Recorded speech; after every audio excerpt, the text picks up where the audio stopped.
नमस्ते विद्यार्थी मित्रांनो, मी श्री जालेंद्र सातपुते सर तुम्हा सर्वांचे या व्हिडिओमध्ये स्वागत करतो। आज आपण इयत्ता 7वी विषय गणित प्रकरण 6वे घातांक या प्रकरणाला सुरुवात करूयात। यामध्ये पहिला मुद्दा आहे पाया व घातांक कशाला म्हणायचं। तर आधी घातांक किंवा घातांकित संख्या किंवा घातांक रूप म्हणजे काय ते आपण समजून घेऊयात। उदाहरण घेतले पाहिजे तुम्ही 5 ही संख्या 4 वेळा घेऊन गुणाकार करा। आपल्याला 5 ही संख्या 4 वेळा मांडायची आणि त्या चारही संख्यांच्या मध्ये गुणाकाराची क्रिया दाखवायची। तर 5 गुणिले 5 गुणिले 5 गुणिले 5 1 2 3 4 तर 4 वेळा 5 संख्या मी मांडलेली आहे। तर अशा पद्धतीचा कोणताही गुणाकार एकाच संख्येचा एकच संख्या पुन्हा पुन्हा घेऊन केलेला गुणाकार आपण गणितामध्ये एका वेगळ्या पद्धतीने लिहितो। या पद्धतीमध्ये ज्या संख्येचा गुणाकार केलेला असेल ती संख्या खाली लिहितात। 5 चा गुणाकार केला आहे म्हणून 5 ही संख्या खाली लिहिली पाहिजे। हा जो प्रकार आहे लेखनाचा, गणितामधील संख्या लेखनाचा प्रकार जो आहे या प्रकाराला घातांक रूप असं म्हटलेलं आहे। तर या प्रकारामध्ये ज्या संख्येचा गुणाकार असेल ती संख्या खाली लिहितात, त्याला पाया असं म्हणतात।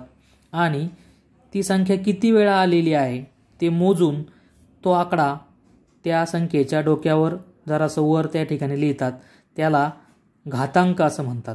आणि एकंदरीत ही जी लेखनाची पद्धती आहे 5 आणि वर त्याच्या डोक्यावर 4 या लेखनाच्या पद्धतीला घातांक रूप किंवा घातांकित संख्या असं म्हटलेलं आहे। 5 चा चौथा घात किंवा 5 चा घातांक 4 असं वाचन आपण याचं त्या ठिकाणी करू शकतो। तर 5 चा चौथा घात या स्वरूपातील संख्येला घातांकित संख्या असे म्हणतात। किंवा हे जे लिहिलेलं आहे याला घातांक रूप असं म्हणायचं आहे। 5 हा पाया आहे आणि 4 हा घातांक आहे। पायामध्ये लिहिलेली संख्या आपण घातांक इतक्या वेळा घेऊन गुणाकार करत असतो।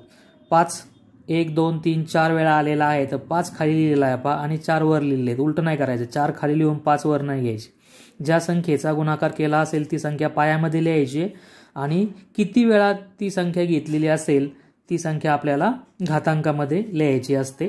तर या पद्धतीने 5 ला पाया असं म्हणायचे आणि 4 ला घातांक असं म्हणायचे। या लेखनाला घातांक रूप असं म्हणायचे किंवा घातांकित संख्या असं म्हणायचे। खाली लिहिलेल्या संख्येला पाया तर वर लिहिलेल्या संख्येला घातांक असे म्हणतात। वरील उदाहरणात 5 हा पाया असून 4 हा घातांक आहे। वरील संख्येचे वाचन म्हणजे ही जी संख्या आहे ती दोन प्रकारे आपण याचं वाचन करू शकतो। 5 चा चौथा घात असंही म्हणतात, 5 चा चौथा घात किंवा 5 चा घातांक 4 असंही त्या ठिकाणी आपल्याला म्हणता येऊ शकेल। 5 चा चौथा घात किंवा 5 चा घातांक 4 या स्वरूपामध्ये आपण याचं वाचन जे आहे ते करू शकतो। एक जर आपल्याला किंमत काढायची असेल या संख्येची, घातांक रूपातील संख्येची, तर त्याचं गुणाकार रूप लिहावं लागेल आपल्याला। 5 चा चौथा घात म्हणजेच 5 4 वेळा लिहायचे, 5 गुणिले 5 गुणिले 5 गुणिले 5 आणि याचा गुणाकार करायचा आहे। आता हा गुणाकार आपण या ठिकाणी 2 टप्प्यात केला। इथे आधी 5 चा गुणाकार मी 25 लिहिलाय, गुणिले या दोघांचा गुणाकार 25 लिहिला आहे, मग 25 गुणिले 25 याचा गुणाकार करून उत्तर याचं आले 625। म्हणजे या संख्येच्या हे जे घातांकित संख्या आहे 5 चा चौथा घात याची किंमत आलेली आहे 625। जर या संख्येला चिन्ह असेल दिलेलं असेल तर त्या चिन्हाचा विचार करून आपल्याला त्या ठिकाणी उत्तर काढावं लागेल। तर अशा पद्धतीने या ठिकाणी आपल्या पुस्तकातही 1-2 उदाहरणं दिलेली आहेत। इथे आपल्याला 2 ही संख्या 8 वेळा घेतलेली आहे। 1 2 3 4 5 6 7 आणि 8 वेळा घेतलेली असल्यामुळे 8 हा अंक वर लिहिला आहे इथे आणि 2 ही संख्या खाली घेतलेली आहे। त्या 2 ला पाया म्हटलेला आहे आणि 8 ला घातांक म्हटलेला आहे। आणि आता मी जे उदाहरण घेतले तेच या ठिकाणी दाखवलेलं आहे। याचं वाचन करताना त्यांनी एक पद्धत किंवा एक तुम्हाला समजावं यासाठी अक्षर घेऊन सांगितले। ए चा यम घात याचं वाचन कसं केलेलं आहे, ए खाली ए हा पाया आणि यम हा घातांक असेल तर ए चा घातांक यम असं वाचायचं, ए चा घातांक यम। किंवा ए चा यम वा घात, ए चा यम वा घात असं वाचन त्या ठिकाणी तुम्हाला करता येईल। इथे यम ही नैसर्गिक संख्या पाहिजे, म्हणजे अपूर्णांक वगैरे त्याच्यामध्ये नको आहे। तर या पद्धतीने इथे आपल्याला वाचन कसं करायचं आहे ते इथे ध्यानात येईल। आणि आणखी एक गोष्ट अशी दिलेली आहे इथे खाली की कोणत्याही संख्येचा पहिला घात म्हणजे ती संख्या असते। म्हणजे 7चा पहिला घात दिलाय तर त्याचं उत्तर 7च येणार आहे. 10चा पहिला घात तर त्याचं उत्तर 10च येणार आहे. तर या स्वरूपामध्ये आपल्याला जेव्हा संख्या येतील तेव्हा त्या ठिकाणी त्याचं उत्तर तुम्हाला ती संख्या लिहावं लागणार आहे. हाही महत्त्वाचा मुद्दा आहे, तोही तुम्हाला लक्षात घ्यायचा आहे. कोणत्याही संख्येचा पहिला घात म्हणजे तीच संख्या असते. उदाहरणामध्ये याचा आपल्याला उपयोग होणार आहे. तर वाचन जे आहे ते वाचन कसं करायचं आहे 2 पद्धतीने, तेही आपण ध्यानात घ्या म्हणजे आपल्या लक्षामध्ये येईल. आपण आणखी एक उदाहरण घेऊ पहा. 5 वेळा 3 ही संख्या लिहून गुणाकार करा. तर 5 वेळा 3 घ्यायचे आहेत म्हणजे 3 गुणिले 3 गुणिले 3 गुणिले 3 गुणिले 3. तर 3 ही संख्या मी 5 वेळा मांडली पाहिजे. 1 2 3 4 5. तर याचं घातांक रूप कसं होईल तर 3 खाली येतील आणि त्याच्या डोक्यावर 5 वेळा 3 घेतलेले आहेत म्हणून 5 येतील. मग याचं वाचन जे आहे ते वाचन आपल्याला कसं करता येईल. वाचन करताना आपल्याला पहिली पद्धत 3चा 5वा घात असं म्हणावं लागेल. 3चा 5वा घात असं एक वाचन करता येईल. किंवा दुसरी जी पद्धत आहे 3चा घातांक 5. 3चा घातांक 5 अशा 2 स्वरूपामध्ये आपल्याला या ठिकाणी वाचन करता येतं. आता याची जर आपल्याला किंमत काढायची असेल तर या ठिकाणी 3चा घातांक 5 जो दिलेला आहे याचं आपण किंमत काढण्यासाठी 3 5 वेळा तुम्हाला लिहावे लागतील. 3 गुणिले 3 गुणिले 3 गुणिले 3 गुणिले 3 आणि मग किंमत काढताना आपण टप्प्याटप्प्यात गुणाकार करा म्हणजे सोपं जाईल. 3 त्रिक 9 गुणिले हे 3 त्रिक 9 गुणिले 3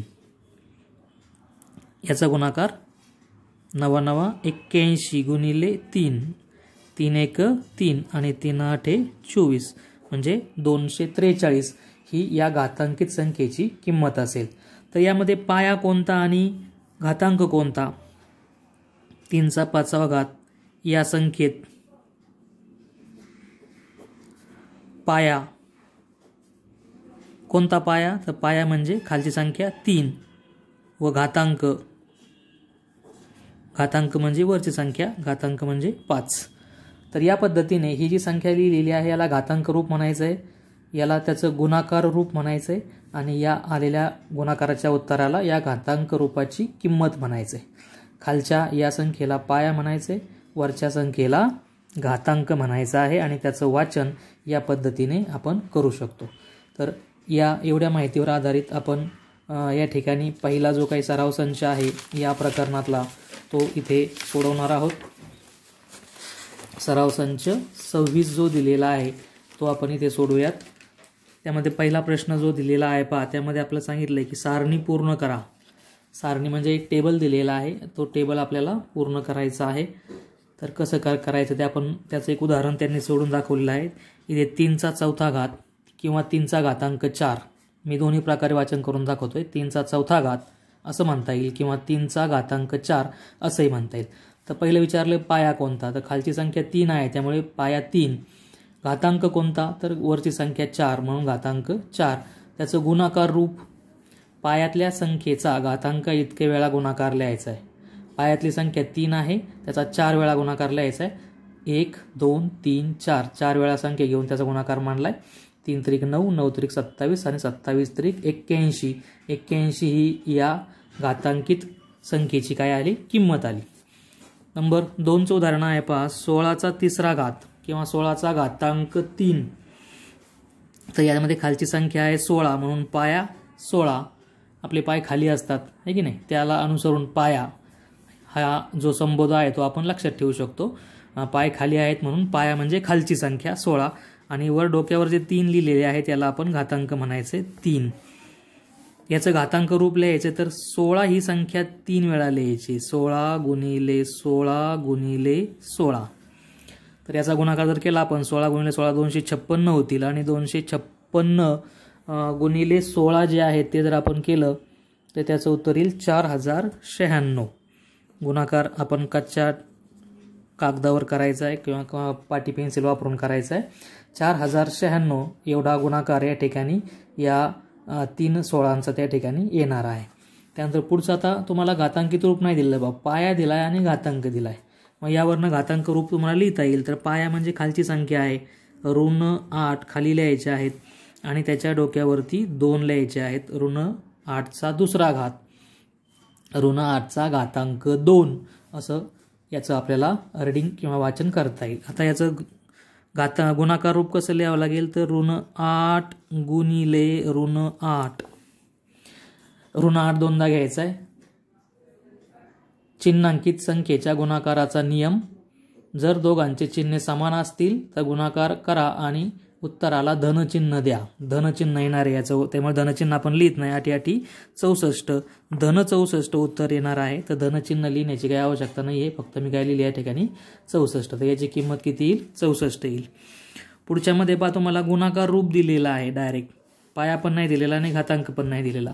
तर याच्यावरनं आपल्याला त्या ठिकाणी घातांकित रूप लिहिता येईल. आधी कुणाचा गुणाकार मानलाय? तो पाया. तर 3/7चा गुणाकार मानलाय. 3/7 हा आपला पाया असेल, त्याला मी कंसात टाकतोय.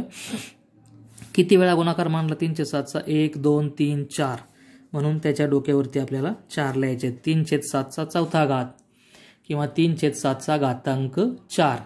आता पाया तुम्हाला लिहिता येईल. पहा पाया आहे त्याचा 3/7 आणि घातांक आहे 4. आणि मग याची किंमत पुढे काढून दिलेली आहे. पहा वरच्यांचा गुणाकार वर, अंशांचा गुणाकार अंशामध्ये लिहितात गुणाकार करताना, आणि छेदांचा गुणाकार छेदामध्ये लिहितात. पाया समान करायचा नसतो. पाया समान करण्याची क्रिया बेरीज आणि वजाबाकी याच क्रियेमध्ये आपण पाया जो आहे तो समान करत असतो. गुणाकार ही क्रिया करत असताना अंशांचा गुणाकार अंशात लिहा आणि छेदांचा गुणाकार छेदात लिहा. ऋण 13चा चौथा घात किंवा ऋण 13चा घातांक 4.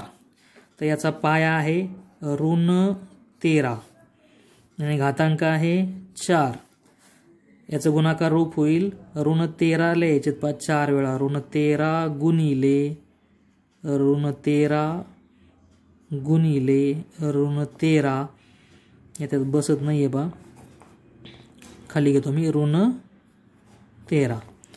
तर इथे 1 2 3 4 वेळा तिथे तुमचा गुणाकार केलेला आहे. तर याचे 2 2चे गुणाकार जर केले तर 13 गुणिले 13 169 येईल. पहा आहे की नाही? 169 गुणिले 169. तर या ठिकाणी या दोघांचं चिन्ह ऋण ऋण येतं आहे, त्यामुळे उत्तर धन येणार आहे.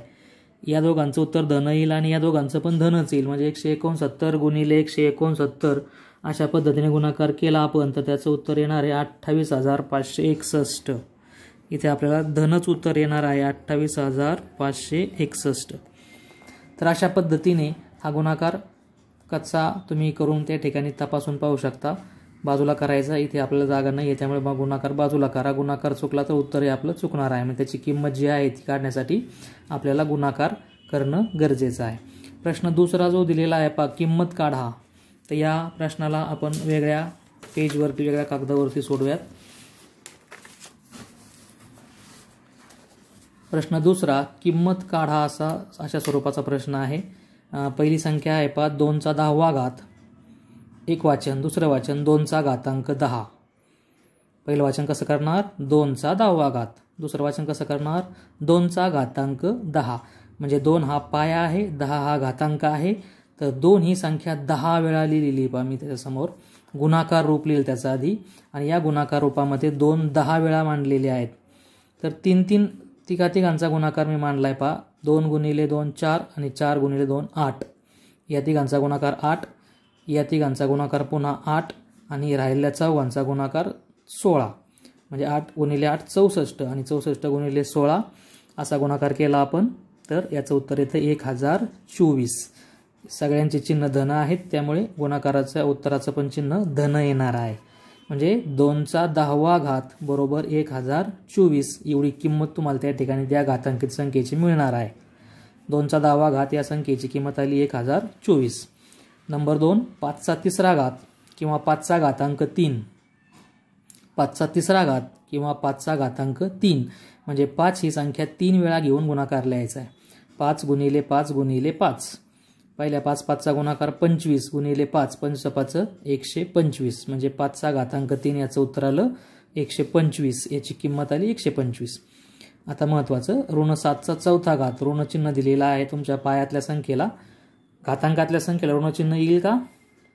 नाही येणार, कारण त्यांनी सुरुवातीला आपल्याला सांगितलं की घातांक म्हणजे संख्या असेल ती नैसर्गिक संख्या असणार आहे, त्याच्यामुळे त्याला ऋणचिन्ह येणार नाही. इथे तरी येणार नाही सध्या आपल्याला समजून घेताना.